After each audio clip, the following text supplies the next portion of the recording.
Ada video Ustadz Adi Hidayat, maafkan aku saudaraku Nasrani, aku tidak bisa mengucapkan selamat Natal.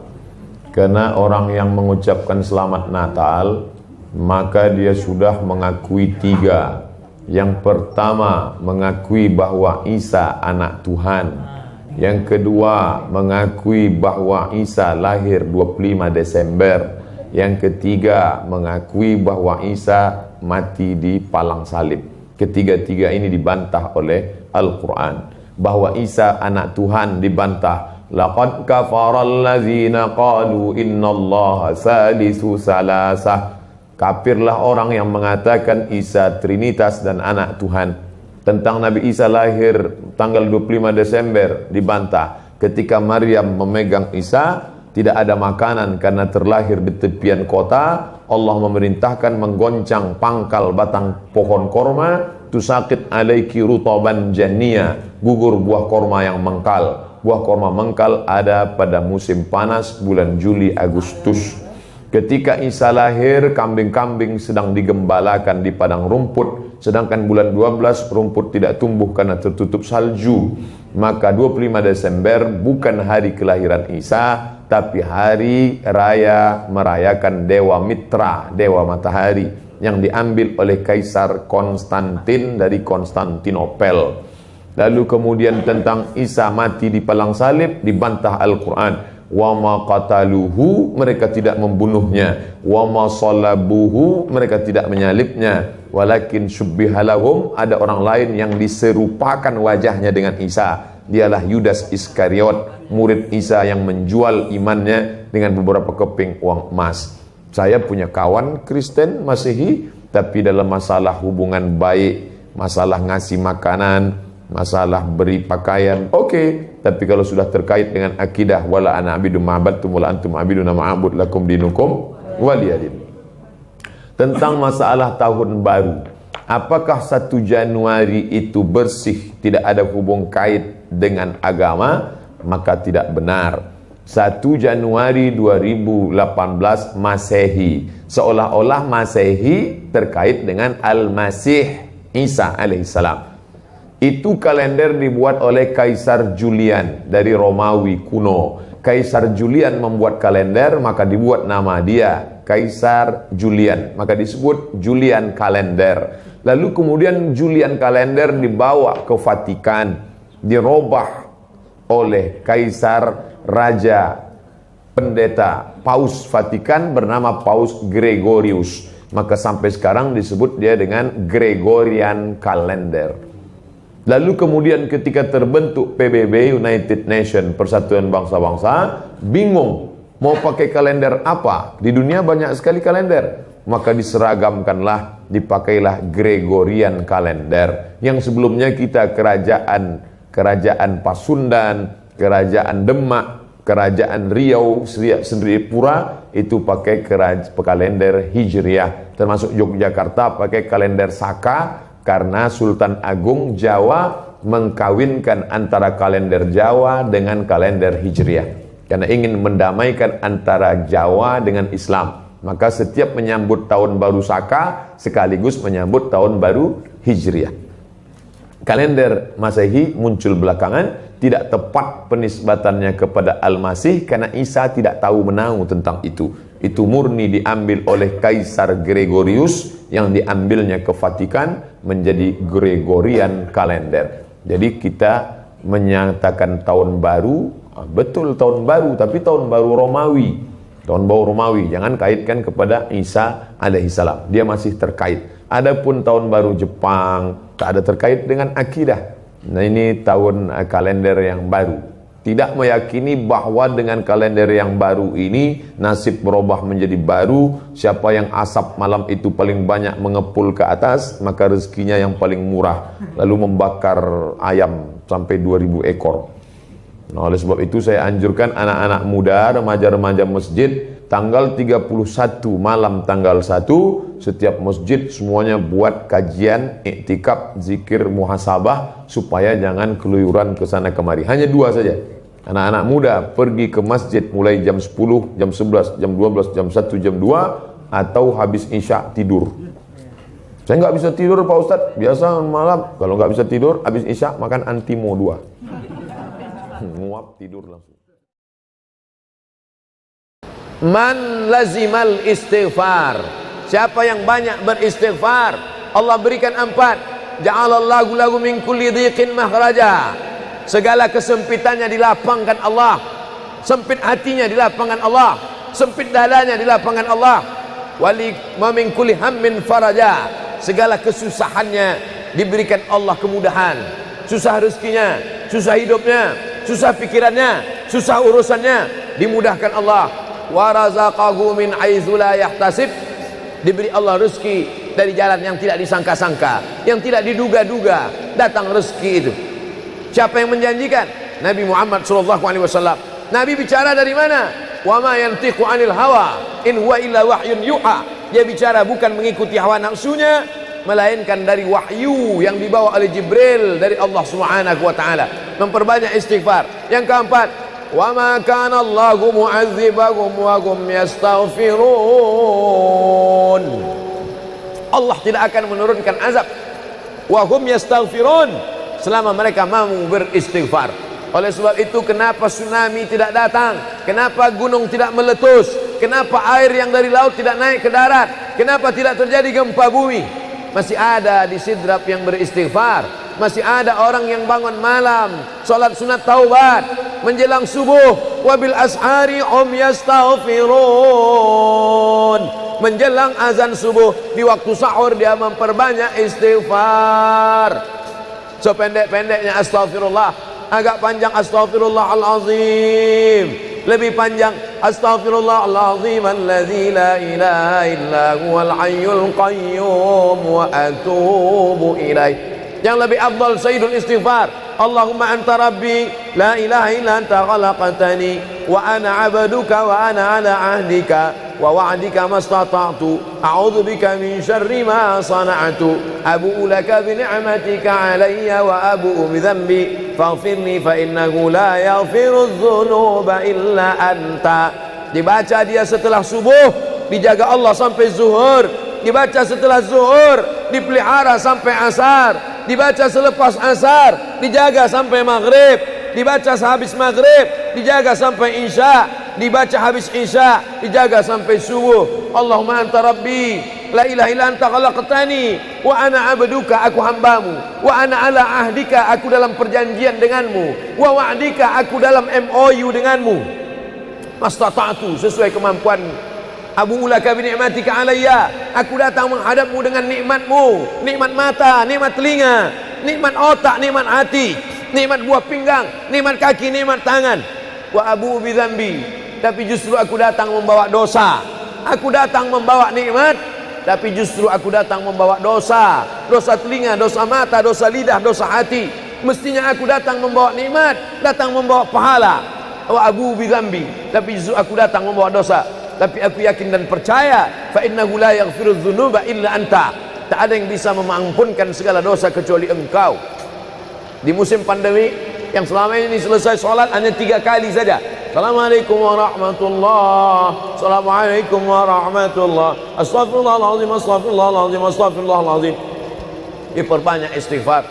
Wallahi, kata Nabi Muhammad SAW, Nabi bersumpah, wallahi demi Allah, inilah astaghfiru ila rabbi wa atubu ilaih. Aku beristighfar kepada Allah, aku bertaubat kepada Allah, mi'ata marrah, 100 kali sehari semalam. Jadi kita pun bisa beristighfar 100 kali sehari semalam.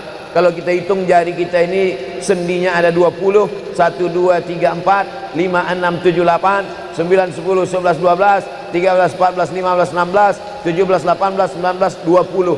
20 sendi. Habis sholat kita isi 20 istighfar. Habis subuh 20, habis zuhur 20, habis asar 20, habis maghrib 20, habis isya 20, ditambah doa 20, ditambah tahajud 20, ditambah witir 20, ditambah bangun tidur malam 20. Hanya sekali putaran tulang-tulang sendi. Kata Nabi, likulli sulama minkum sedekah. Setiap tulang-tulang sendi ini mesti ada sedekahnya. Apa maksud sedekah tulang sendi? Sedekah orang kaya dengan uangnya, sedekah kita dengan sedekah tulang sendi. Astaghfirullahalazim, astaghfirullahalazim, astaghfirullahalazim, astaghfirullahalazim, astaghfirullahalazim.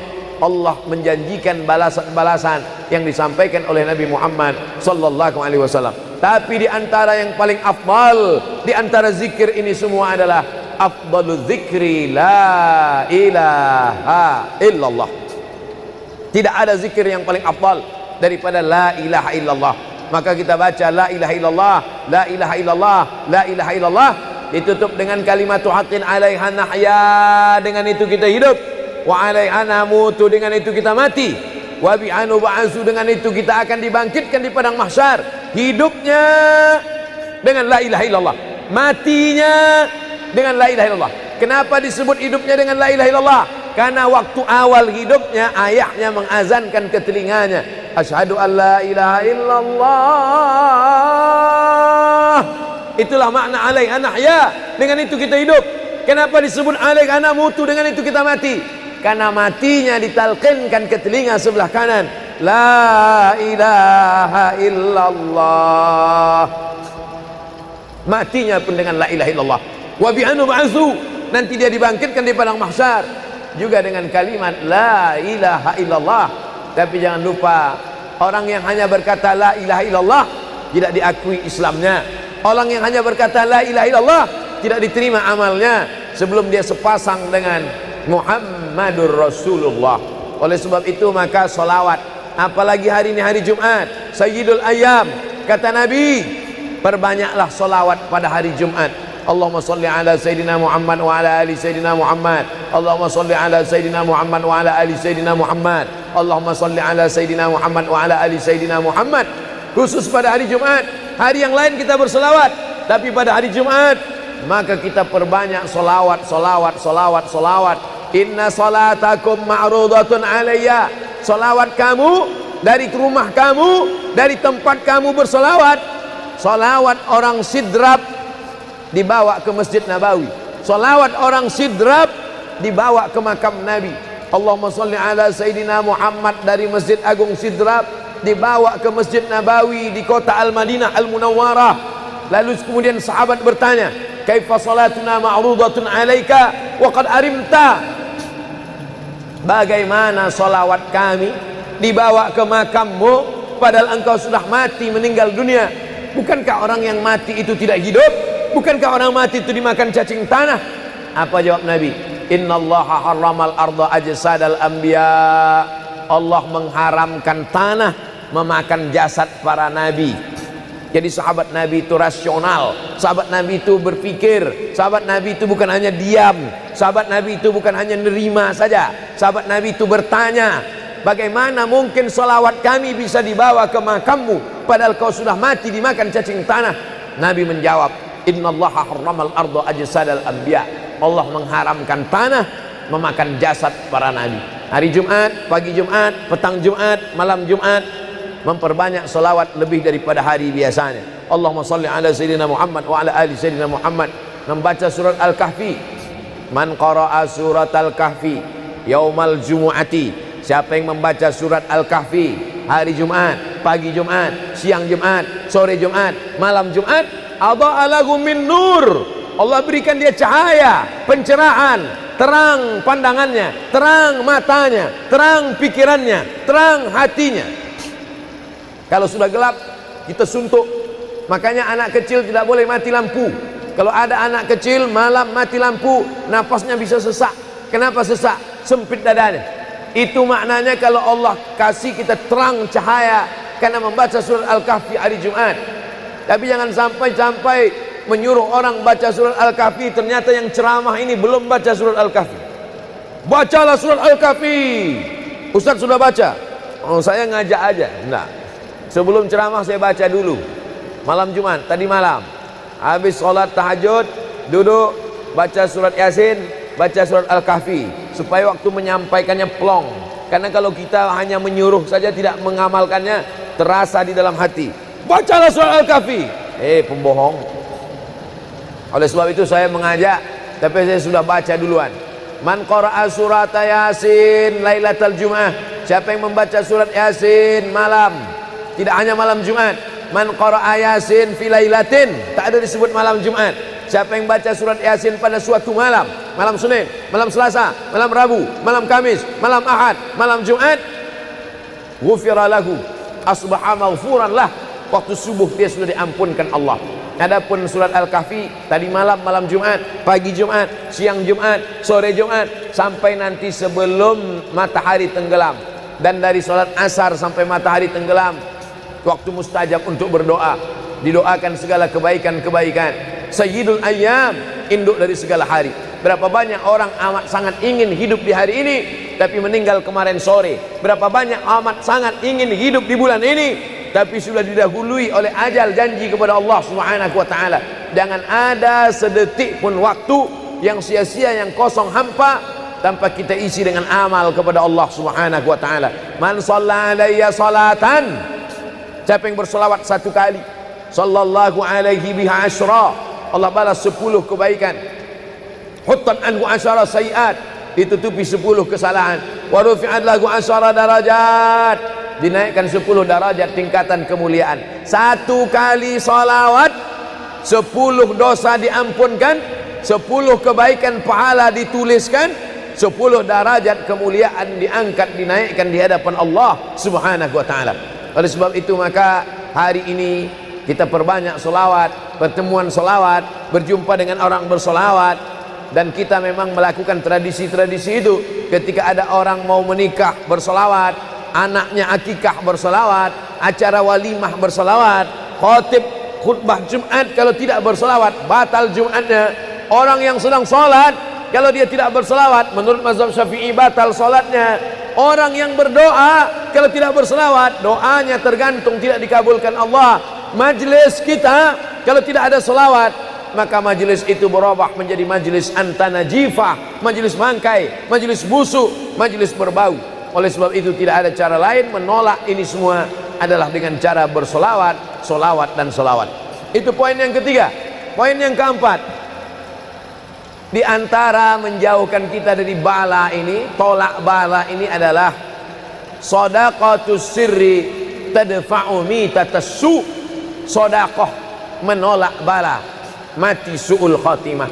Makanya dulu kita ada istilah sodakoh tolak bala, sodakoh menolak musibah, sodakoh menolak bencana, sodakoh menolak wabah. Oleh sebab itu maka yang selama ini biasa bersedekah kepada anak yatim, biasanya menyambut Ramadan, jangan lagi tunggu bulan Ramadan, datangi rumah anak yatim, makan mereka, sembako beras mereka, masukkan ke dalam karung 10 kilo, gula sekilo, minyak sekilo, susu saset, ikan sarden, masukkan, berikan. Ini dengan niat menolak segala musibah, segala bencana, segala wabah. Orang-orang yang mati itu kalau dia ditanya Allah Subhanahu wa taala, hai mayit, hai orang yang mati, seandainya ku kasih kau hidup lagi, mau apa tidak? Mereka amat sangat ingin hidup. Apa kata mereka? Kami ingin hidup. Laula akhartani ila ajalin qarib, kasihlah kami hidup ya Allah qarib, sebentar, sekejap, semenit, sedetik saja. Kalau aku kasih kau hidup, kau mau apa? Kata Allah.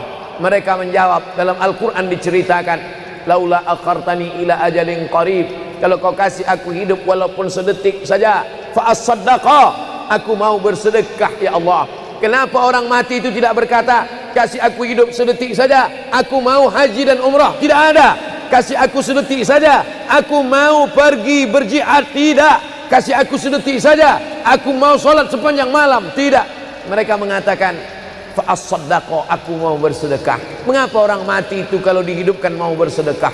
Dijawab oleh para ulama, karena haji dan umrah balasannya nanti setelah hisab masuk surga. Al-hajjul mabrur, haji yang mabrur, laisa lahu jaza illal jannah, balasannya surga. Tapi sedekah balasannya sudah didapatkan ketika dikubur. Begitu mati masuk kubur langsung dapat balasan sedekah. Itulah makanya kata Nabi, idza matal insan, kalau manusia mati, inqata'a, putus amalnya. Tapi ada yang tak putus, shadaqatun jariyah, sedekah yang mengalir. Belum bangkit dari kubur, belum padang mahsyar, belum hisab, belum timbangan amal, belum meniti titian siratal mustaqim, balasannya sudah nampak. Itu kehebatan sedekah. dibandingkan amal yang lain. Oleh sebab itu sedekah ini luar biasa. Sedekatus sirri tadfa'u mitatas su'. Sedekah menolak mati su'ul khatimah. Sedekah menolak bala. Man lazimal istighfar, siapa yang banyak beristighfar, Allah berikan 4. Ja'alallahu lahu min kulli dhiqin makhraja. Segala kesempitannya dilapangkan Allah. Sempit hatinya dilapangkan Allah. Sempit dadanya dilapangkan Allah. Wali wa min kulli hammin faraja. Segala kesusahannya diberikan Allah kemudahan. Susah rezekinya, susah hidupnya, susah pikirannya, susah urusannya, dimudahkan Allah. Wa razaqahu min haitsu la yahtasib. Diberi Allah rezeki dari jalan yang tidak disangka-sangka, yang tidak diduga-duga, datang rezeki itu. Siapa yang menjanjikan? Nabi Muhammad SAW. Nabi bicara dari mana? Wa ma yantiqu 'anil hawa in huwa illa wahyun yuha. Dia bicara bukan mengikuti hawa nafsunya, melainkan dari wahyu yang dibawa oleh Jibril dari Allah Subhanahu wa taala. Memperbanyak istighfar. Yang keempat, wa ma kana Allahu mu'adzibahum wa hum yastaghfirun. Allah tidak akan menurunkan azab wa hum yastaghfirun selama mereka mau beristighfar. Oleh sebab itu, kenapa tsunami tidak datang? Kenapa gunung tidak meletus? Kenapa air yang dari laut tidak naik ke darat? Kenapa tidak terjadi gempa bumi? Masih ada di Sidrap yang beristighfar. Masih ada orang yang bangun malam, salat sunat taubat menjelang subuh. Wabil ashari yastaghfirun. Menjelang azan subuh, di waktu sahur dia memperbanyak istighfar. Sependek-pendeknya astaghfirullah, agak panjang astaghfirullahalazim, lebih panjang astaghfirullahalazim alladzi la ilaha illa huwal hayyul qayyum wa atubu ilaih. Yang lebih afdal sayyidul istighfar, Allahumma anta rabbi la ilaha illa anta khalaqtani wa ana 'abduka wa ana 'ala 'ahdika wa wa'dika mastata'tu a'udzu bika min syarri ma sana'tu abu'u laka bi ni'matika 'alayya wa abu'u bi dhanbi faghfirli fa innahu la yaghfiru dzunuba illa anta. Dibaca dia setelah subuh, dijaga Allah sampai zuhur. Dibaca setelah zuhur, dipelihara sampai asar. Dibaca selepas asar, dijaga sampai maghrib. Dibaca sehabis maghrib, dijaga sampai isya. Dibaca habis isya, dijaga sampai subuh. Allahumma anta rabbi la ilaha illa anta khalaqtani wa ana 'abduka, aku hambamu, wa ana 'ala ahdika, aku dalam perjanjian denganmu, wa wa'dika, aku dalam MOU denganmu, mastata'tu, sesuai kemampuanmu. Abu ulaka bi ni'matika alayya, aku datang menghadapmu dengan nikmatmu, nikmat mata, nikmat telinga, nikmat otak, nikmat hati, nikmat buah pinggang, nikmat kaki, nikmat tangan. Wa abu bi dzambi, tapi justru aku datang membawa dosa. Aku datang membawa nikmat, tapi justru aku datang membawa dosa. Dosa telinga, dosa mata, dosa lidah, dosa hati. Mestinya aku datang membawa nikmat, datang membawa pahala. Wa abu bi dzambi, tapi justru aku datang membawa dosa. Tapi aku yakin dan percaya, fa innahu la yaghfiru dzunuba illa anta. Tak ada yang bisa mengampunkan segala dosa kecuali engkau. Di musim pandemi yang selama ini selesai sholat hanya 3 kali saja. Assalamualaikum warahmatullahi, Assalamualaikum warahmatullahi, Astaghfirullahaladzim, Astaghfirullahaladzim, Astaghfirullahaladzim. Diperbanyak istighfar. Wallahi, kata Nabi Muhammad SAW, Nabi bersumpah, wallahi demi Allah, inilah astaghfiru ila rabbi wa atubu ilaih. Aku beristighfar kepada Allah, aku bertaubat kepada Allah mi'ata marrah, 100 kali sehari semalam. Jadi kita pun bisa beristighfar 100 kali sehari semalam. Kalau kita hitung jari kita ini sendinya ada 20, 1, 2, 3, 4, 5, 6, 7, 8, 9, 10, 11, 12, 13, 14, 15, 16, 17, 18, 19, 20. 20 sendi. Habis sholat kita isi 20 istighfar. Habis subuh 20, habis zuhur 20, habis asar 20, habis maghrib 20, habis isya 20, ditambah doa 20, ditambah tahajud 20, ditambah witir 20, ditambah bangun tidur malam 20. Hanya sekali putaran tulang-tulang sendi. Kata Nabi, likulli sulama minkum sedekah. Setiap tulang-tulang sendi ini mesti ada sedekahnya. Apa maksud sedekah tulang sendi? Sedekah orang kaya dengan uangnya, sedekah kita dengan sedekah tulang sendi. Astagfirullahalazim, astagfirullahalazim, astagfirullahalazim, astagfirullahalazim, astagfirullahalazim. Allah menjanjikan balasan-balasan yang disampaikan oleh Nabi Muhammad sallallahu alaihi wasallam. Tapi di antara yang paling afdal di antara zikir ini semua adalah afdalu zikri la ilaha illallah. Tidak ada zikir yang paling afdal daripada la ilaha illallah. Maka kita baca la ilaha illallah, la ilaha illallah, la ilaha illallah, ditutup dengan kalimatu haqqin 'alaiha nahya, dengan itu kita hidup. Wa 'alaiha namutu, dengan itu kita mati. Wa bi'anu ba'asu, dengan itu kita akan dibangkitkan di padang mahsyar. Hidupnya dengan la ilaha illallah, matinya dengan la ilaha illallah. Kenapa disebut hidupnya dengan la ilaha illallah? Karena waktu awal hidupnya ayahnya mengazankan ke telinganya, asyhadu an la ilaha illallah. Itulah makna 'alaiha nahya, dengan itu kita hidup. Kenapa disebut 'alaiha namutu, dengan itu kita mati? Karena matinya ditalqinkan ke telinga sebelah kanan, la ilaha illallah. Matinya pun dengan la ilaha illallah. Wa bi'anu ba'su, nanti dia dibangkitkan di padang mahsyar juga dengan kalimat la ilaha illallah. Tapi jangan lupa, orang yang hanya berkata la ilaha illallah tidak diakui Islamnya. Orang yang hanya berkata la ilaha illallah tidak diterima amalnya sebelum dia sepasang dengan Muhammadur Rasulullah. Oleh sebab itu maka solawat, apalagi hari ini hari Jumat, Sayyidul Ayyam, kata Nabi, perbanyaklah solawat pada hari Jumat. Allahumma salli ala Sayyidina Muhammad wa ala ali Sayyidina Muhammad. Allahumma salli ala Sayyidina Muhammad wa ala ali Sayyidina Muhammad. Allahumma salli ala Sayyidina Muhammad wa ala ali Sayyidina Muhammad. Khusus pada hari Jumat. Hari yang lain kita bersolawat, tapi pada hari Jumat maka kita perbanyak solawat, solawat, solawat, solawat. Inna salatakum ma'rudatun alayya. Solawat kamu dari rumah kamu, dari tempat kamu bersolawat. Solawat orang sidrap dibawa ke Masjid Nabawi. Solawat orang sidrap dibawa ke makam Nabi. Allahumma salli ala Sayyidina Muhammad dari Masjid Agung Sidrap dibawa ke Masjid Nabawi di kota Al-Madinah Al-Munawwarah. Lalu kemudian sahabat bertanya, kaifa salatuna ma'rudatun alaika wa qad arimta? Bagaimana solawat kami dibawa ke makammu padahal engkau sudah mati, meninggal dunia? Bukankah orang yang mati itu tidak hidup? Bukankah orang mati itu dimakan cacing tanah? Apa jawab Nabi? Innallaha harramal arda ajsadal anbiya. Allah mengharamkan tanah memakan jasad para nabi. Jadi sahabat Nabi itu rasional, sahabat Nabi itu berpikir, sahabat Nabi itu bukan hanya diam, sahabat Nabi itu bukan hanya nerima saja, sahabat Nabi itu bertanya, bagaimana mungkin salawat kami bisa dibawa ke makammu padahal kau sudah mati dimakan cacing tanah? Nabi menjawab, innallaha harramal arda ajsadal anbiya. Allah mengharamkan tanah memakan jasad para nabi. Hari Jumat, pagi Jumat, petang Jumat, malam Jumat, memperbanyak salawat lebih daripada hari biasanya. Allahumma salli ala Sayyidina Muhammad wa ala ali Sayyidina Muhammad. Membaca surat Al-Kahfi.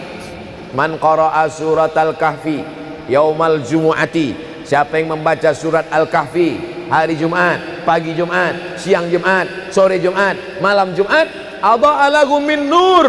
Allah berikan dia cahaya, pencerahan, terang pandangannya, terang matanya, terang pikirannya, terang hatinya. Kalau sudah gelap, kita suntuk. Makanya anak kecil tidak boleh mati lampu. Kalau ada anak kecil malam mati lampu, napasnya bisa sesak. Kenapa sesak? Sempit dadanya. Itu maknanya kalau Allah kasih kita terang cahaya karena membaca surat Al-Kahfi hari Jumat. Tapi jangan sampai menyuruh orang baca surat Al-Kahfi, ternyata yang ceramah ini belum baca surat Al-Kahfi. Bacalah surat Al-Kahfi. Ustaz sudah baca? Oh, saya ngajak aja. Enggak. Sebelum ceramah saya baca dulu. Malam Jumat, tadi malam. Habis sholat tahajud, duduk, baca surat Yasin, baca surat Al-Kahfi. Supaya waktu menyampaikannya plong. Karena kalau kita hanya menyuruh saja tidak mengamalkannya, terasa di dalam hati. Bacalah surat Al-Kahfi. Pembohong. Oleh sebab itu saya mengajak, tapi saya sudah baca duluan. Man qara'a surat Yasin lailatal Jum'ah. Siapa yang membaca surat Yasin malam, tidak hanya malam Jumat, Man qara'a Yasin fi lailatin, tak ada disebut malam Jumat. Siapa yang baca surat Yasin pada suatu malam, malam Senin, malam Selasa, malam Rabu, malam Kamis, malam Ahad, malam Jumat, ghufira lahu, asbaha maghfuran lah. Waktu subuh dia sudah diampunkan Allah. Adapun surat Al-Kahfi tadi malam, malam Jumat, pagi Jumat, siang Jumat, sore Jumat, sampai nanti sebelum matahari tenggelam. Dan dari salat asar sampai matahari tenggelam, waktu mustajab untuk berdoa, didoakan segala kebaikan-kebaikan. Sayyidul ayyam, induk dari segala hari.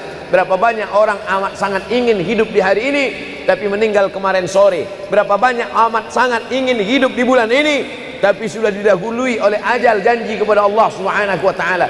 Jangan ada sedetik pun waktu yang sia-sia, yang kosong hampa, tanpa kita isi dengan amal kepada Allah Subhanahu wa taala. Man shalla alayya salatan, siapa yang bersolawat satu kali, sallallahu alaihi biha asyra, Allah balas 10 kebaikan.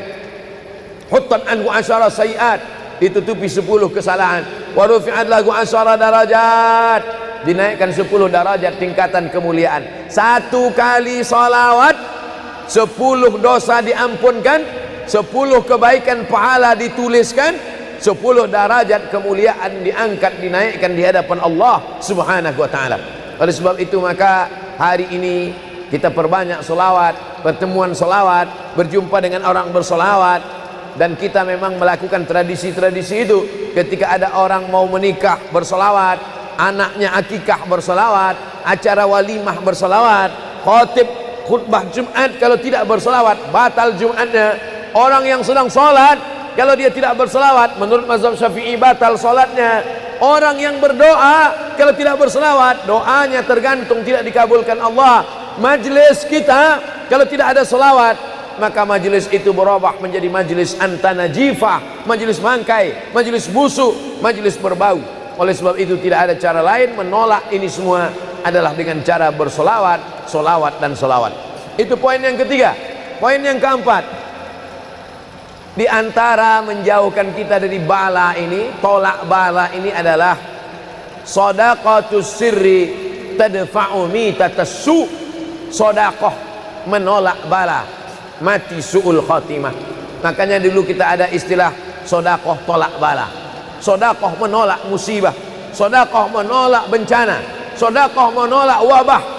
Oleh sebab itu maka yang selama ini biasa bersedekah kepada anak yatim, biasanya menyambut Ramadan, jangan lagi tunggu bulan Ramadan, datangi rumah anak yatim, makan mereka, sembako beras mereka, masukkan ke dalam karung 10 kilo, gula sekilo, minyak sekilo, susu saset, ikan sarden, masukkan, berikan. Ini dengan niat menolak segala musibah, segala bencana, segala wabah. Orang-orang yang mati itu kalau dia ditanya Allah Subhanahu wa taala, hai mayit, hai orang yang mati, seandainya ku kasih kau hidup lagi, mau apa tidak? Mereka amat sangat ingin hidup. Apa kata mereka? Kami ingin hidup.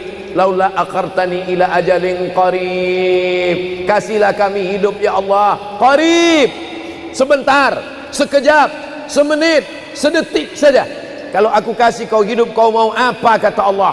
Mereka menjawab, dalam Al-Quran diceritakan, laula akhartani ila ajalin qarib, kalau kau kasih aku hidup walaupun sedetik saja, fa as-saddaqa, aku mau bersedekah ya Allah. Kenapa orang mati itu tidak berkata, kasih aku hidup sedetik saja, aku mau haji dan umrah? Tidak ada. Kasih aku sedetik saja, aku mau pergi berjihad? Tidak. Kasih aku sedetik saja, aku mau sholat sepanjang malam? Tidak. Mereka mengatakan, fa as-saddaqa, aku mau bersedekah. Mengapa orang mati itu kalau dihidupkan mau bersedekah?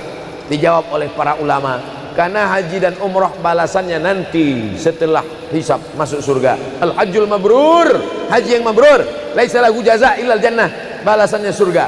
Tapi sedekah balasannya sudah didapatkan ketika dikubur. Begitu mati masuk kubur langsung dapat balasan sedekah. Itulah makanya kata Nabi, idza matal insan, kalau manusia mati, inqata'a, putus amalnya. Tapi ada yang tak putus, shadaqatun jariyah, sedekah yang mengalir.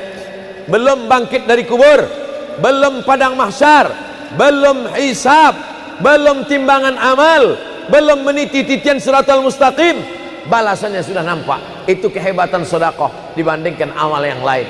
Oleh sebab itu sedekah ini luar biasa. Sedaqatus sirri tadfa'u mitatas su'. Sedekah menolak mati su'ul khatimah. Sedekah menolak bala.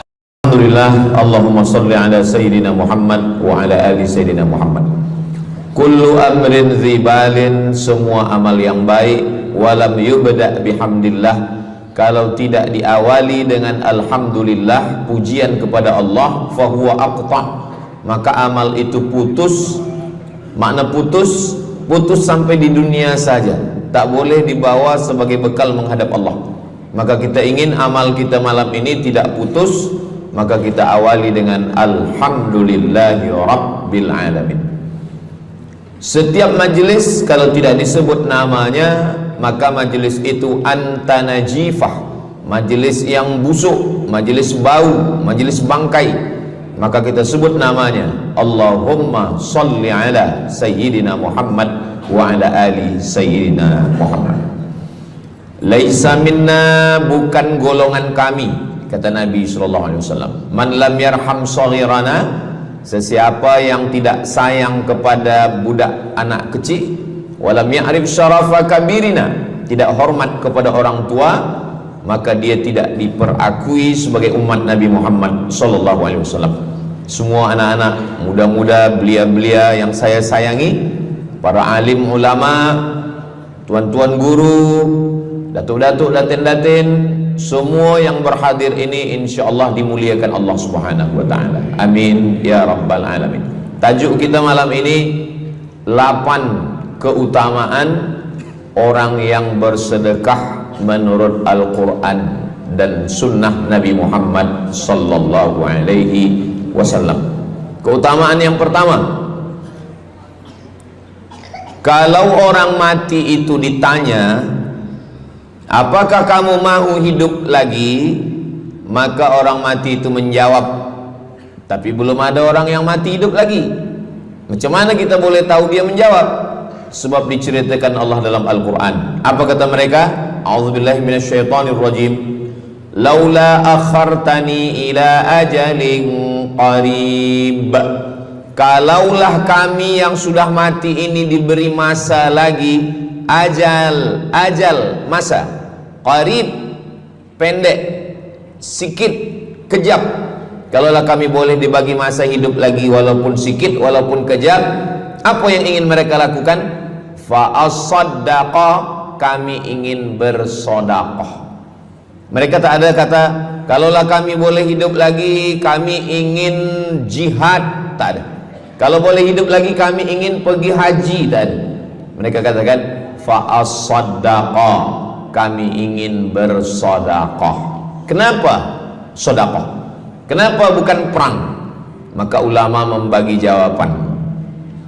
Karena kalau haji itu balasannya nanti di surga. Wal hajjul mabrur laisa lahu jazaa'un illal jannah. Haji mabrur balasannya surga nanti selepas hari kiamat. Tapi kalau sedekah balasan pahalanya diperolehi ketika di alam kubur. Itulah kenapa orang-orang yang mati itu ingin kalau hidup lagi fa as-saddaqa, mereka ingin bersedekah. Sedekah, hampir semua kata-kata dalam bahasa Arab itu asalnya 3 huruf. Sadaqah. Sadaqah artinya benar. Sadaqallahul azim, maha benar Allah. Sadaqah artinya benar. Kalau memang benar betul iman kita, mana buktinya? Buktinya adalah dengan bersedekah. Itulah kenapa sedekah itu disebut dengan sedekah, tanda iman itu benar. Karena untuk menggerakkan lidah bercakap sangat mudah. Apa kata pepatah orang Melayu? Lidah tak bertulang, mudah saja menggerakkan. Asyhadu an la ilaha illallah wa asyhadu anna Muhammadar Rasulullah. Kalau memang benar betul cakap, mana buktinya? Buktinya adalah sedekah. Lelaki mengatakan saya cinta kepada kamu, senang saja nak mengatakan cinta, tapi apa bukti, proof, mana memang betul cinta? Maka dia mesti bagikan sedekah. Kalau yang tadi itu sedekah, kalau ini namanya sadaq. Sadaq artinya mahar. mahar pernikahan lelaki dengan perempuan, aku nikahkan engkau dengan anak saya dengan memberikan cincin emas dan gelang rantai tunai. Itulah dia sadaq, tanda bukti cinta dia kepada seorang perempuan. Sadaqah, benar. As-sidqu, sidik, benar. As-siddiq, orang yang benar. Maka disebut dia dengan Abu Bakar Siddiq, kerana dia benar memberikan emas sebesar batu waktu dibawa pergi hijrah bersama Nabi Muhammad SAW. Maka dia disebut dengan Siddiq kerana dia benar imannya dengan memberikan sedekah. Tapi ada makna siddiq yang lain, ketika yang lain mendustakan Nabi, tak percaya kepada Isra Mi'raj, dialah orang yang percaya, maka disebut dia dengan Siddiq. Siddiq dari kata sadaq, benar, karena iman dia yang benar.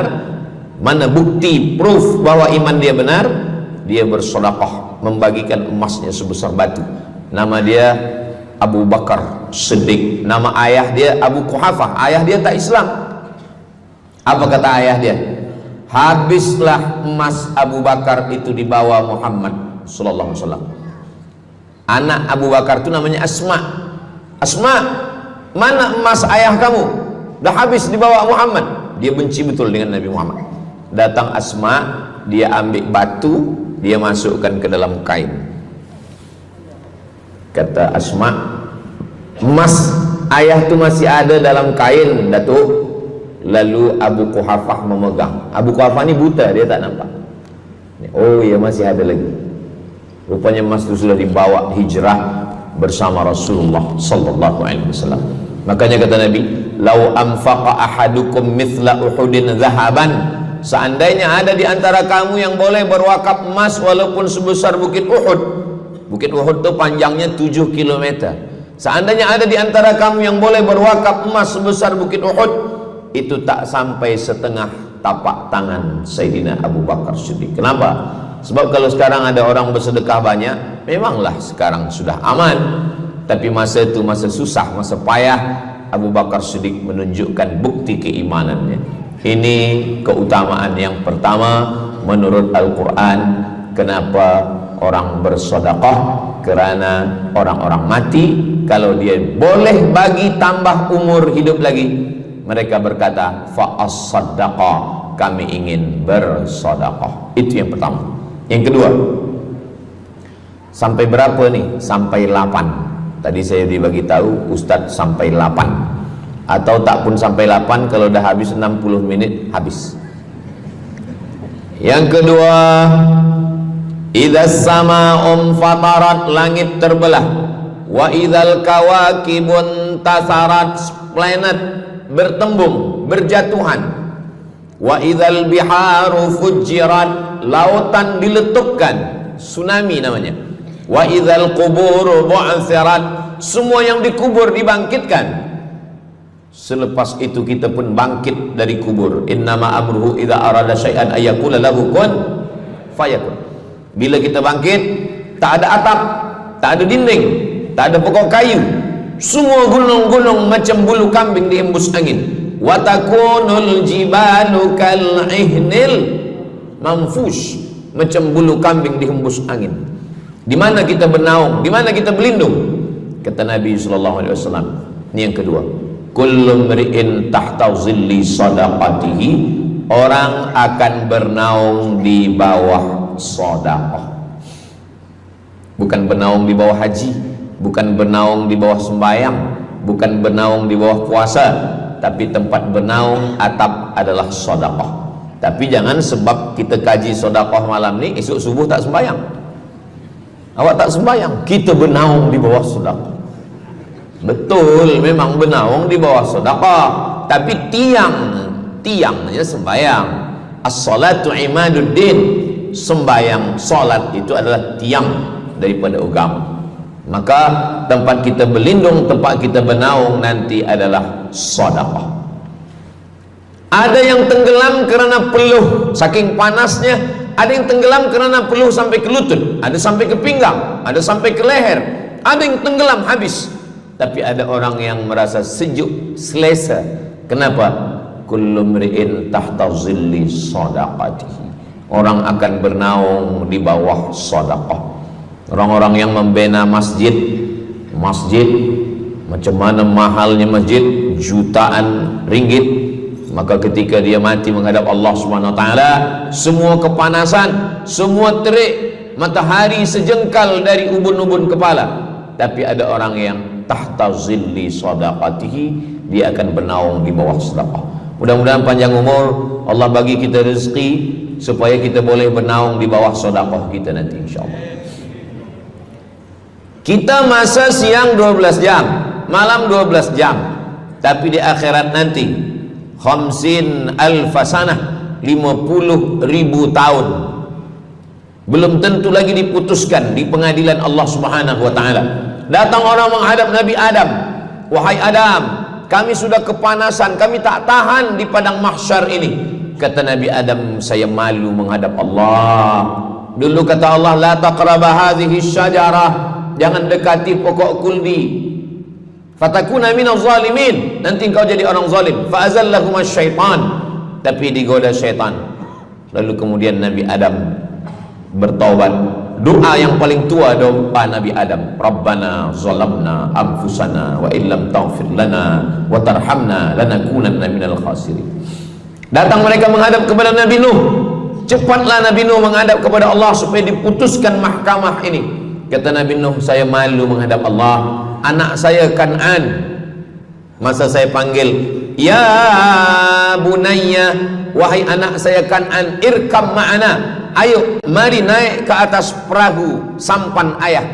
Apa kata Kan'an? Sa'awi ila jabali ya'asimuni minal ma, saya naik sampan, saya naik ke atas bukit, saya akan selamat. Rupa-rupanya hujan 40 hari 40 malam, tenggelam. Kita belum lagi 40 hari 40 malam, baru 2 hari buaya dah naik ke jalan. Macam mana 40 hari 40 malam? Maka saat itu, saat anaknya Kan'an akan tenggelam, apa kata Nabi Nuh? Ya Rabbi, ya Allah, inna bni min ahli, itu anakku ya Allah. Allah marah. Apa kata Allah? Innahu laisa min ahlik, dia bukan anakmu, innahu amalun ghairu salih, karena amal dia tak baik. Nabi Nuh malu menghadap Allah. Datang mereka kepada Nabi Musa alaihissalam. Kata Nabi Musa, saya pun malu menghadap Allah kerana perbuatan Bani Israel, umat saya jahat. Mereka datang menghadap Nabi Isa. Kata Nabi Isa, saya malu menghadap Allah kerana mereka menyembah saya selepas saya meninggalkan mereka. Pada akhirnya mereka datang menghadap Sayyidina wa Maulana wa Syafi'ina Muhammad sallallahu alaihi wasallam. Hanya Nabi Muhammad lah yang berani menghadap Allah. Sebab apa?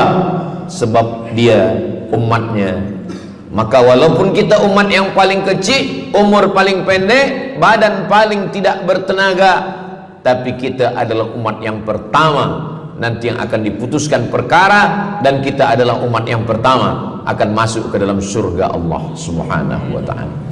Maka banyak mereka yang ingin menjadi umat Nabi Muhammad. Bahkan Nabi Musa pun ingin menjadi umat Nabi Muhammad sallallahu alaihi wasallam. Masa Umar bin Khattab datang membawa lembaran-lembaran Taurat, Nabi berkata, apa itu wahai Musa? Taurat. Nabi Muhammad SAW memanggil, mari Taurat. Lalu Nabi Muhammad mengkoyak. Apa kata Nabi? Lau kana Musa hayyan ma wasa'ahu illa iyattabi'ani. Kalaulah Musa masih hidup, dia pasti akan ikut saya. Dan itu betul pada peristiwa Isra dan Mi'raj.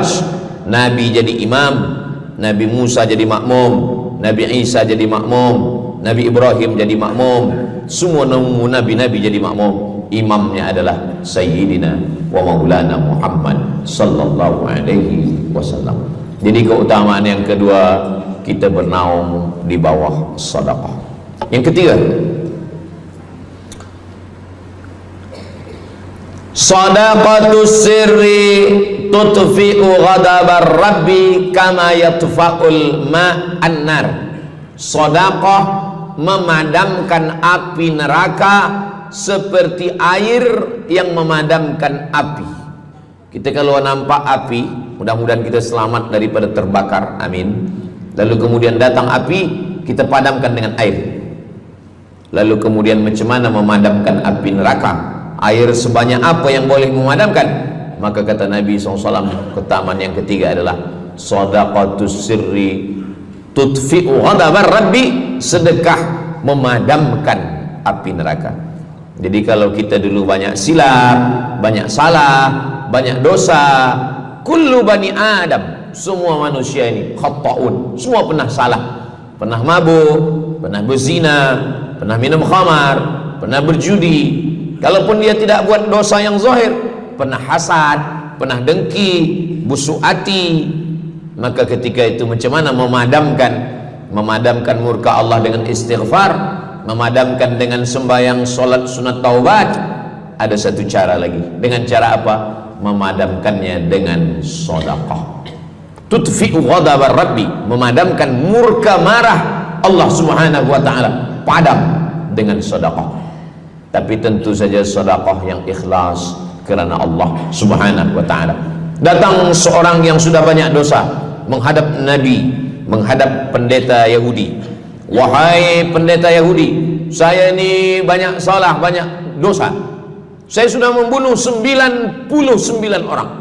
Apakah mungkin Tuhan mengampunkan dosa saya? Kata pendeta Yahudi, Tuhan tidak mengampuni dosa kamu kerana kamu sudah membunuh. Dia cabut pisau dia. Kalau begitu kamulah yang ke-100.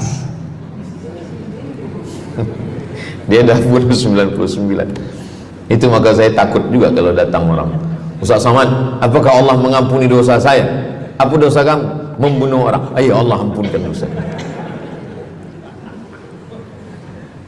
Faqtulu anfusakum, bunuhlah diri kamu. Surat Al-Baqarah. Bunuhlah diri kamu. Fataba alaikum, Allah menerima taubat kamu dengan membunuh diri. Sebab Bani Israel minta ampun kepada Allah bukan dengan istighfar, minta ampun kepada Allah bukan dengan sembahyang taubat. Bani Israel kalau dia minta ampun kepada Allah dulu zaman Nabi Musa, dia ambil pedang, dia ambil parang panjang, dia cari orang yang sama-sama berdosa. Saya ada dosa, saya cari tuan-tuan yang ada dosa. Tuan ada dosa? Ada. Kita nak bertaubat? Ya, ayo kita. Nanti kita sama-sama cincang. Nanti tuan cincang saya cincang tuan. Kita sama-sama mati, baru Allah ampunkan dosa. Faqtulu anfusakum, bunuhlah diri kamu. Fataba alaikum, Allah menerima taubat kamu. Tapi syariat Nabi Muhammad sallallahu alaihi wasallam, ma min muslimin yuznibu dzamban, kalau ada yang silap khilaf salah, summa yatatahhar, mandi taubat. Apalagi kita di Bandar Seri Begawan, bila tadi pesawat terbang nak landing turun, nampak cantik laut keliling. Jadi siapa nak mandi taubat, pergi ke laut. Kalau sampai ke tengah laut, bukan cuma dosa hilang, orangnya hilang sekali. Aku mandi taubat, saya mandi taubat. Selepas mandi taubat, tak boleh mandi taubat, wudu. Tak boleh wudu, tayamum. Selepas itu sembahyang sunat taubat, usolli sunnatat taubat raka'ataini lillahi ta'ala. Dosanya perlu sebut, jangan sebut. Ada seorang lelaki, maaf, nafsu dia tinggi. Lalu di jalan dia nampak perempuan. Selepas itu maaf, dia cium. Selepas itu dia datang ke Nabi, dia mengadu. Ya Rasulullah, tadi saya melakukan begini-begini. Tegak Umar bin Khattab, Allah sudah tutupi, kenapa kamu bukakan di hadapan orang ramai? Allah mengampuni manusia kecuali al-mujahirun. Al-mujahirun menampakkan dosanya dan bangga dengan dosanya. Ini orang akhir zaman ni sekarang banyak mujahirun. Dia mabuk, dia live streaming. Hai guys, dah mabuk ke malam ni? Ini al-mujahirun. Maka ulil amri mesti ambil hukum. Tapi orang yang pernah berdosa, pernah silap, pernah salah, jangan cerita lagi, tutup. Suami-suami kalau bertobat kepada Allah, mengadu kepada Allah, cukup. Jangan cerita ke istri. Allah menerima, istri tak terima. Jadi taubat cukup kepada Allah Subhanahu wa taala, mengadu dah. Bangkit tahajud malam minta kepada Allah. Jangan suara kuat-kuat. Cukup. Sebab tidak semua kejujuran boleh diterima orang lain. Tak semua perempuan boleh menerima kejujuran. Sakit hati dia. Allah Subhanahu wa taala Maha Pengampun. Selepas itu kemudian wa atsbi'is sayyi'atal hasanata, dosa-dosa silap-khilaf masa lalu bagaimana menutupinya? Hasanata, perbuatan baik. Sembahyang baik, sholat baik, tapi ada yang paling baik. Apa dia? Shadaqatus sirri, memperbanyak sedekah, memadamkan murka Allah seperti api dipadamkan oleh air. Marah itu adalah kobaran dari api neraka. Bila kita sedang marah, itu adalah api neraka lahab. Lahab itu artinya berkobar. Lahab pakai ba, lahab. Sebab saya pernah juga lalu di satu jalan, ada rumah makan, restoran Abu Lahab, pakai P, lahab, mungkin lahab, makan lahab. Allah Subhanahu wa taala memadamkan murkanya. Inna rahmati sabaqat ghadabi, rahmatku lebih cepat daripada murkaku. Memang Allah marah, tapi ketika dia berbagi kepada orang lain, dia tutupi dosanya di masa yang lalu. Syarat taubat 3. Yang pertama, an-nadamu fil qalbi, menyesal dalam hati. Yang kedua, al-iqraru bil lisani, nyatakan dengan lisan astaghfirullahalazim. Yang ketiga, al-itmaru alla ya'uda ilaihi abadan, tekad saya tidak akan buat lagi sampai mati. Namanya taubat nasuha. Nasuha, 3 huruf. Nasoha artinya menyaring madu. Datang orang memanjat pokok kayu, dia ambil parang panjang, dia potong sarang lebah jatuh ke bawah, disaring dengan kain tipis, lalu kemudian tersangkut di atas kain, lilinnya tersangkut, lebahnya tersangkut, anak lebah tersangkut, rantingnya tersangkut, dahannya tersangkut, maka keluarlah madu. Itu bahasa Arabnya namanya nasuha. Apa makna nasuha? Menyaring dosa-dosa sehingga yang tinggal hanya amal soleh, yang sampah-sampah tersangkut. Sekarang susah nak minum madu yang asli, banyak palsu. Macam mana Ustaz, saya ni suka spesial minum madu. Apa tanda madu ni asli? Bawa pulang ke rumah, kalau istri marah itu asli.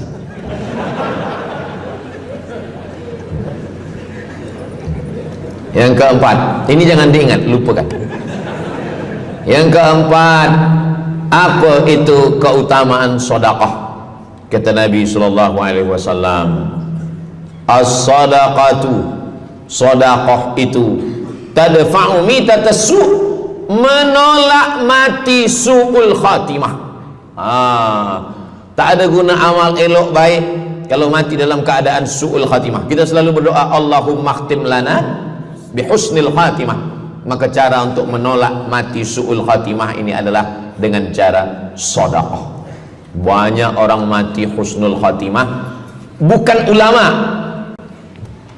meninggal di dalam Masjidil Haram sedang pakai ihram, selepas tawaf di belakang makam Ibrahim ketika sedang sujud terakhir. Itulah mati yang paling indah. Dalam wudhu sedang sembahyang, di sujud terakhir dalam tanah haram, dalam Masjidil Haram, di belakang makam Ibrahim. Meninggal, dibawa jenazah balik. Orang datang bertanya kepada ibunya, dia masih pemuda belia, apakah dia ulama? Dia bukan ulama. Kenapa dia mulia betul? Apakah dia pernah perang ke Palestina? Tidak. 2-3 hari selepas itu datang satu perempuan membawa budak kecil. Kamu siapa? Kami adalah orang yang tiap bulan dapat kiriman beras, minyak dan makanan dari pemuda ini. Saya maaf, seorang janda, ini anak-anak saya, dan dia selalu bagikan uang dia untuk makan kami. Jadi nanti kalau ada orang meninggal, tiba-tiba selepas itu datang janda membawa anak, itu tanda husnul khatimah. Sebab dia belum nikah, dia masih lajang. Allah ingin menunjukkan bahwa Kalau engkau berbuat sedekah, maka Allah Subhanahu wa taala memberikan keutamaan husnul khatimah. Bukan setakat diselamatkan dari su'ul khatimah, tapi mendapatkan husnul khatimah. Ada seorang dari Maghribi, dari Maroko, Mesir, Libya, Tunisia, Algeria, Maghribi. Orang Maghribi ini bermimpi. Dalam mimpinya dia berjumpa dengan Nabi Muhammad SAW. Kata Nabi, engkau pergi ke Saudi Arabia, cari di kampung ini, nanti engkau jumpai seorang pemuda, sampaikan salamku kepada dia, katakan dia penghuni surga. Malam pertama mimpi, iya ke? Tidak ke? Jangan-jangan syaitan. Tak betul. Malam kedua mimpinya sama. Engkau pergi ke Saudi Arabia, datangi kampung ini, jumpai seorang pemuda namanya si fulan, bagi tahu ke dia, salamku untuk dia, sampaikan kepada dia bahwa dia penghuni surga. Nah, 2 kali ini udah agak kuat. Tunggu 3 kali, sampai 3 malam mimpinya sama. Akhirnya orang Maghrib ini terbang dari Casablanca sampai ke Jeddah. Dari Jeddah dia cari kampung yang disebut dalam mimpi. Sampai itu dia cari pemuda. Adakah di kampung ini seorang pemuda namanya si fulan? Betul. Dia tengok biasa saja, bukan ulama, bukan macam Musa Abdul Somad. Tak mungkin mimpi salah 3 kali betul-betul. Lalu disampaikan kepada dia, fulan, saya 3 malam bermimpi Rasul SAW menyampaikan salam kepada engkau. Assalamualaikum. Kata Nabi, engkau adalah penghuni surga. Dia pun terkejut. Saya bukan ulama, saya orang biasa. Apa amal kamu? Sembahyang saya biasa saja, puasa sunat saya biasa saja. Hanya saja saya tak pernah menyimpan hasad dendam, dan saya selalu membagikan uang kepada fakir miskin, anak yatim dan du'afa.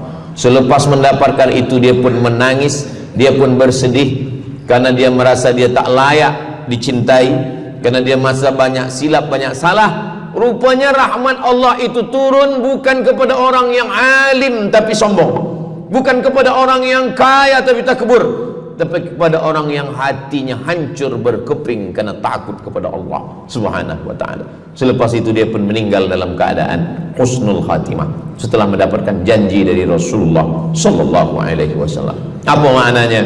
Bahwa kalau kita tak boleh sembahyang sampai tegak lutut bengkak, kalau kita tak tergolong orang yang rajin puasa sunat berhari-hari, kalau kita bukan orang yang kuat berjihad fisabilillah, maka carilah satu pintu. Pintu itu bernama babus sedekah. Karena banyak yang sudah melaluinya dan mereka dimuliakan Allah, diselamatkan daripada su'ul khatimah. Yang ke berapa? Kelima. Saya sebetulnya ingat, saya nak cuba aja. Kalau jamaah masih ingat, itu maknanya mereka masih konsen lagi, masih sedar. Kalau dah terserah Ustaz lah nama berapa, kami pun dah nak balik juga dalam. Yang kelima, dawu mardakum bis sadaqah. Yang kelima, dawu mardakum bis sadaqah. Obati orang yang sakit di antara kamu dengan sedekah. Datang seorang lelaki yang lututnya bernanah menemui Imam Abdurrahman ibnu Mahdi. Wahai Imam Abdurrahman bin Mahdi, lutut saya ini bernanah, tak sihat-sihat. Kata Imam Abdurrahman bin Mahdi, saya ingat satu hadis Rasulullah, dawu mardakum bis sadaqah. Cuba engkau cari kampung yang di kampung itu tak ada air, kamu buat perigi. Perigi, di kampung saya namanya perigi. Lalu dia pun pergi ke kampung yang tak ada air, dia galikan perigi.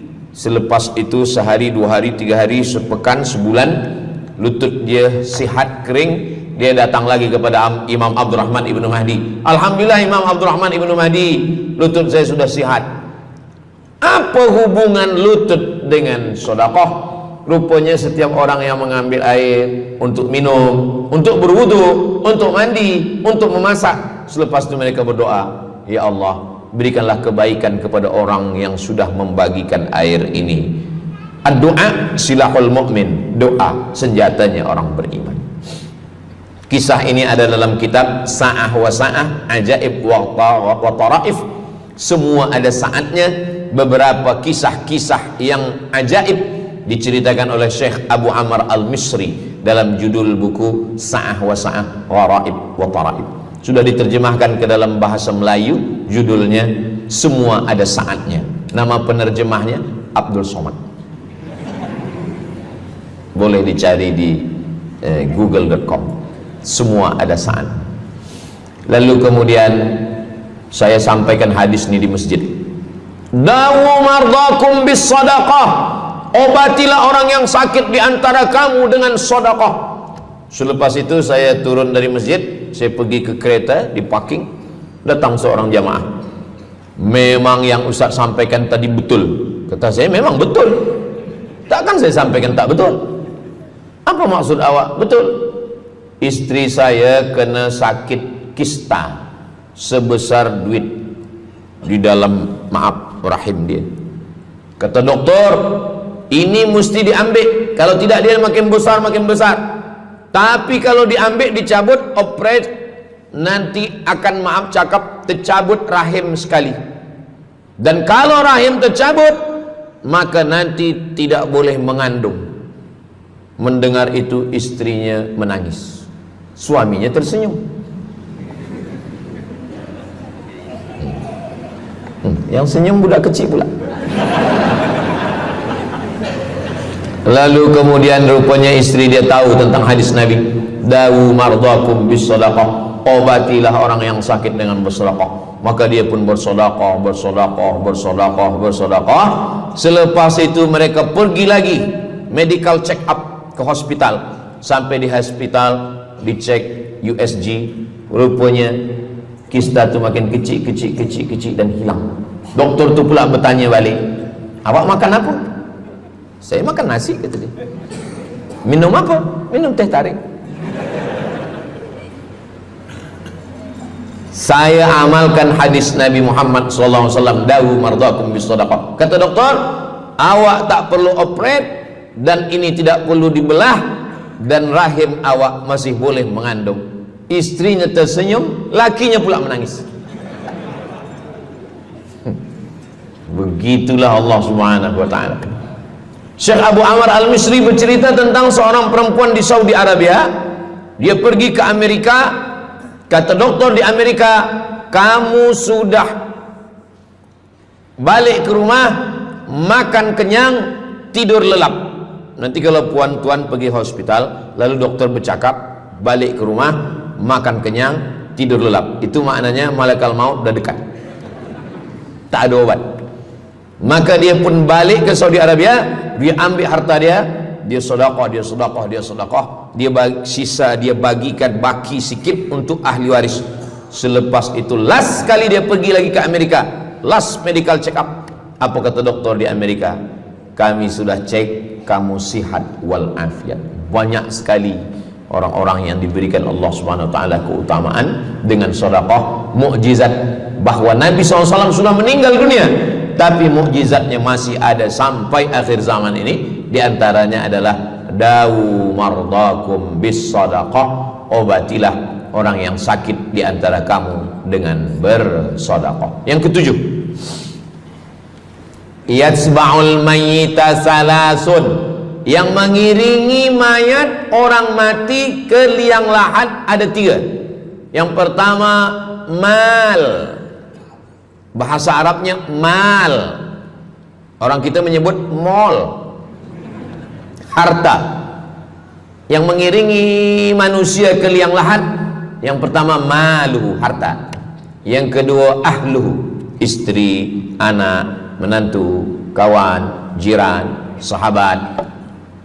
Yarji'usnani, yang dua ni balik ke rumah, anak balik, istri balik, kereta balik, semua balik. Wa yabqa wahidun, yang kekal hanya satu. Apa dia? Yang kekal hanya satu, itulah dia sedekatuhu. Sedekahlah yang kekal. Itulah kenapa orang-orang meninggal dunia. Kita di atas dunia ini, kata Nabi, baina sittin wa sab'in, Kita hidup di atas dunia ini antara sittin, 60, sab'in, 70. 60, 70. 60, 70. Kalau umur 30, ada berjumpa jamaah umur 30 yang dia soal, dah berbini ke? Dah bini? Belum. Oh. Awak dah menikah? Belum. Apa belum nikah lagi? Kejap lagi Ramadan. Takkan jaga subuh? Macam mana nak sembahyang? Macam mana nak sahur? 30. Bila 40, soalan sudah berubah. Saya ni diabetes, saya ni kolesterol, saya ni. Bila masuk 50, dah mula tanya, saya ni rabun, tak nampak lagi. Bini pun kadang tak nampak. Bini orang nampak. Bila 60, mendengar tazkirah Ustaz Somad, kunci satu, jangan tersinggung. Ada beberapa jamaah tersinggung, balik meninggal. Bukan kerana tersinggung, memang ajal dah sampai. Jadi Ustaz umur berapa? Saya lahir 18 hari bulan Mei 1977. Umur rasa 27. Umur ini bukan masalah angka, tapi masalah rasa. Semua yang hadir uban, semua yang hadir banyak uban, semua yang hadir malam ini muda. Mana muda lagi Ustaz? Kami dah tua. Ini bukan orang tua, ini orang tua yang terjebak di tubuh pemuda. Ini semua pemuda-pemuda. Siapapun yang sembahyang ke masjid, siapapun yang berjamaah, maka dia muda. Siapapun yang tidur di rumah tak sembahyang, dia sudah tua. Lautan kan kuseberangi, gunung kan kudaki, masjid kulalui. Ini orang tua semua. Jadi tua dan muda itu bukan masalah usia, bukan masalah umur, tapi masalah perasaan kita. Saya kalau ditanya orang, umur Ustaz berapa? Qamariyah apa Syamsiah? Muharram Safar apa Januari Februari? Jadi masalah umur ini insyaallah kita semua dibagi Allah kesihatan. Amin ya rabbal alamin. Yang sakit-sakit diangkat Allah penyakitnya. Amin. Jadi kata Nabi SAW, semuanya tinggal, wa yabqa wahidun, yang tinggal hanya satu, wa amaluhu, di antara amal adalah sedekah. Itu yang ketujuh. Nabi meninggal umur 63 tahun. Abu Bakar Siddiq 63 tahun. Imam Syafi'i lahir 150, meninggal 204. Imam Syafi'i lahir di Gaza, Palestina. Semoga Allah menolong saudara kita di Palestina. Imam Syafi'i lahir di Palestina, di Gaza 150 Hijrah. Meninggal di Fustat, Kahirah, Mesir 204. Imam Syafi'i umurnya hanya 54 tahun. 50, muda. Tapi Imam Syafi'i berada di alam barzah 204, sekarang sudah 1447, 1447 tahun. Apa maknanya? Berarti Imam Syafi'i di alam kubur sudah 1200 tahun. Soalan, lebih lama di atas tanah atau di dalam tanah?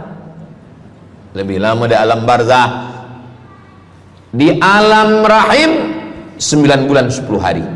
Di alam dunia 63 tahun. Kalau sampai di alam kubur menunggu hari kiamat. Imam Syafi'i sudah 1200 tahun.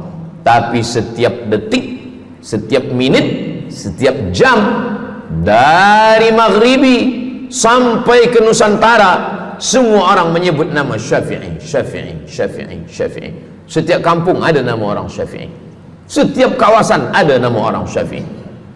Begitulah mulianya Imam Syafi'i. Kita, seandainya kita mati, berapa lama lagi kita di alam barzakh? Dulu ada yang mengatakan kiamat 2012, rupanya tak jadi. Kan ada filmnya, kiamat 2012, Steven Spielberg. Tak jadi. Yas'alunaka 'anis sa'ati ayyana mursaha. Mereka bertanya kepadamu tentang hari kiamat. Qul, katakan, la ya'lamuha illa hu. Yang tahu hanya Allah Subhanahu wa ta'ala. Pikirkan, kalau kita mati, apa yang akan mengalir? Rumah kita dijual, anak kita dibagi-bagi kepada ahli waris. Kereta kita dijual semuanya. Tapi orang yang membina masjid di Brunei Darussalam, masjid dah cantik-cantik, besar-besar, elok-elok. Tadi kami cerita tentang Muslim yang ada di Kamboja, yang ada di Vietnam, yang ada di Myanmar, kesusahan, kepayahan, yang ada di Palestin. Itu kalau kita tolong, mengalir sampai hari kiamat. Kita fikirkan apa yang akan mengalir selepas kita mati menghadap Allah Subhanahu wa ta'ala. Di antara yang pasti mengalir, anak belum tentu. Waktu kita hidup dia soleh, selepas kita mati dia stres. Na'udzubillah. Mudah-mudahan anak-anak kita semua anak-anak yang soleh-soleh. Tapi yang pasti adalah sedekah. Maka kita siapkan sedekah menolong agama Allah Subhanahu wa ta'ala. Yang ke-8, kata Nabi sallallahu alaihi wasallam, idza matal insan, hadisnya ada dalam Sahih Muslim. Idza matal insan, ada orang yang membaca hadis ini idza mata ibnu Adam. Idza mata ibnu Adam itu tarjamah, bukan bunyi teks. Bunyi teksnya idza matal insan, kalau manusia mati, inqata'a, putus. Tapi banyak yang salah faham tentang hadis nih. Kamu malam ni tak ada buat kenduri orang mati, tak ada baca doa, tak ada baca yasin, tak ada baca tahlil. Idza matal ibnu Adam, kalau manusia sudah mati, putus. Jangan kirim-kirim doa lagi. Banyaklah soalan ke saya, Ustaz Abdul Somad, ya, macam mana kalau orang sudah mati tak ada anak, lalu siapa yang mendoakan dia? Kata saya, yang mendoakan dia saya. Allahumma ighfir lahu warhamhu wa'afihi wa'fu anhu. Siapa yang akan bacakan Al-Fatihah untuk dia? Saya akan bacakan Al-Fatihah. Saya tengok muka dia macam ragu, dia tak percaya Fatihah ini sampai. Siapa yang tak percaya Fatihah sampai, saya tak marah, sebab ni masalah yang gaib. Siapa yang tak percaya Yasin itu sampai, siapa yang tak percaya Fatihah itu sampai, saya tak marah. Bagi saja nama semua lengkap dengan bin. Nanti bila mati saya kirim. Bila tak sampai, cepat-cepat bagi tahu. Idza matal insan, kalau manusia mati, inqata'a amaluhu, yang putus tu amal dia, amal yang mati itu. Misal ini ada orang mati, namanya Abdul Somad. Ketika saya sebut nama lain tersinggung pula. Ada orang mati namanya Abdul Somad. Idza matal insan, kalau Abdul Somad ni mati, inqata'a amaluhu, maka yang putus tu amal dia. Amal Abdul Somad ni yang putus. Amal orang Brunei untuk Abdul Somad putus atau tak putus? Tidak putus. Datang berita, mereka tengok di Instagram Abdul Somad, Ustadz Abdul Somad Official. Bagi yang belum follow, cepat follow. Dapat berita Ustadz Somad sudah meninggal. Orang Bandar Seri Begawan, semua orang Brunei mengirimkan Al-Fatihah, mereka sholat gaib. Sampai apa tak sampai? Sampai. Jadi mana yang putus itu apa maknanya? Amal dia putus, amal orang mati ini putus. Amal orang hidup kepada yang mati tak putus. Saya ulang sekali lagi, yang putus itu amal orang mati. Amal orang mati putus. Apa maksud amal orang mati putus? Kepada muslimin muslimat, sila datang ke masjid yang akan membagi tazkirah almarhum Abdul Somad. Itu mana putus, mana boleh tazkirah lagi. Orang mati itu amalnya putus, tapi amal orang hidup untuk orang mati tidak putus. Kalau memang putus, kenapa ada amalnya yang tak putus? Ada amal dia yang tak putus. Ini Abdul Somad mati dia, amal dia semuanya putus, tapi ada amal dia yang tak putus. Pertama, Shadaqatun jariyah. Sedekah itu kan amal dia, tak putus. Sedekah dia bina masjid dia, sedekah dia tahfiz Quran. Budak-budak tahfiz Quran itu menghafal Quran, jadi tuan guru, punya murid, punya pondok, maka tak putus. Amal dia tapi tak putus. Yang kedua, ilmun yuntafa'u bih, mengajar dia, diamalkan orang, tak putus. Waladun solihun, anak soleh. Anak soleh itu maksudnya, anak soleh itu kan amal dia. Itu yang banyak orang yang tak paham. Macam mana amal soleh, macam mana amal soleh itu amal kita? Macam mana anak soleh itu amal kita? Kalau istri, mohon maaf, kalau istri awak cuma awak tengok saja, apakah mungkin dia hamil? Itu dah payah betul dah menjelaskan. Maknanya anak kita itu amal kita. Maka kalau kita mati, dia tetap mengalir. Bukan berarti doa orang lain tak sampai. Ini banyak orang salah faham. Selepas orang meninggal, tak usah baca doa lagi, tak usah Allah maafir lahu lagi, tak usah baca Yasin lagi, tak sampai. Maksud putus itu amal orang mati itu putus. Kalaulah putus amal orang hidup kepada orang mati, tak ada salat jenazah. Nanti kalau ada orang mengatakan tak usah baca doa, kita udah putus semua, nanti bila dia mati jangan sembahyangkan. Sebab sembahyang jenazah itu kan amal orang hidup untuk orang mati. Allahu Akbar, Allahumma alhamd, Allahu Akbar, Al-Fatihah, Allahu Akbar, salawat, Allahu Akbar, Allahumma fir lahu warhamhu wa'afihi wa'fu anhu, Allahu Akbar, Allahumma la tahrimna ajrahu wa la taftina ba'dahu wa waghfir lana wa lahu wa li ikhwana alladhina sabaquna bil iman wa la taj'al fi qulubina ghillan lil ladzina amanu rabbana innaka ra'ufur rahim. Empat itu sampai, Al-Fatihah sampai, doa sampai, Al-Fatihah sampai, solawat sampai, doa takbir 3 sampai, doa takbir 4 pun sampai.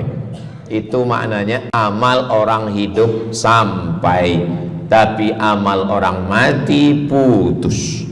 Apakah orang mati itu tetap beramal? Orang mati tetap beramal, tapi katanya putus. Yang putus itu amal wajib. Sholat wajib, tak wajib lagi. Puasa wajib, tak wajib lagi. Adapun amal yang tak wajib, makanya kalau ada suami yang tak mau amal wajib, suruhlah dia mati. Mana dalil ustadz bahwa orang mati tetap beramal? Waktu Nabi Muhammad SAW Isra Mi'raj, Nabi Isra Mi'raj, Nabi tengok Nabi Musa sholat di dalam kuburnya, padahal Nabi Musa sudah meninggal. Itu menunjukkan orang meninggal pun beribadah, tapi ibadah dia tidak wajib lagi. Waktu sampai di Masjidil Aqsa, Nabi Ibrahim sholat, Nabi Musa sholat, Nabi-Nabi sholat, padahal mereka sudah meninggal dunia. Itu menunjukkan bahwa orang mati beribadah, tapi ibadahnya tidak wajib. Yang kita wajib ini hanya dari akil baligh sampai kita mati. Siapa yang wajib sembahyang? Akil baligh. Siapa yang wajib puasa? Akil baligh. Siapa yang wajib haji? Akil baligh mampu. Ada orang akil, ada orang baligh tapi tak akil. Umur 15 tahun, 20 tahun, 30 tahun, baligh umurnya sampai tapi tak akil, tak ada akal. Rufi'al qalam, kertas, pena. Pena dia terangkat, tak mencatat. Ada 3 orang yang penanya tak mencatat. Yang pertama, anis sobi hatta yahtalim, budak kecil sampai dia mimpi akil balik. Yang kedua, anin naim hatta yastayqiz, orang tidur sampai dia terjaga. Yang pertama, budak kecil sampai akil balik. Maka kalau nak nakal waktu kecil itulah. Menyesal saya Ustaz, waktu kecil dulu baik-baik. Yang kedua, anin naim hatta yastayqiz, orang tidur sampai dia jaga tidur. Makanya kalau nak buat dosa waktu tidur. Ada seorang suami tidur, selepas itu dia terjaga, dia katakan ke istri dia, Adinda, buah hati belayan jiwa, siang dan malam terbayang-bayang, makan tak kenyang, tidur tak lelap. Abang bermimpi malam tadi. Mimpi apa? Mimpi berbini lagi. Kata istri dia, engkau tidur lagi, mimpi lagi, ceraikan dia. Macam mana nak tidur lagi? Begitulah. Tapi perempuan ni tak ada di Brunei, di kampung saya. Sini baik-baik.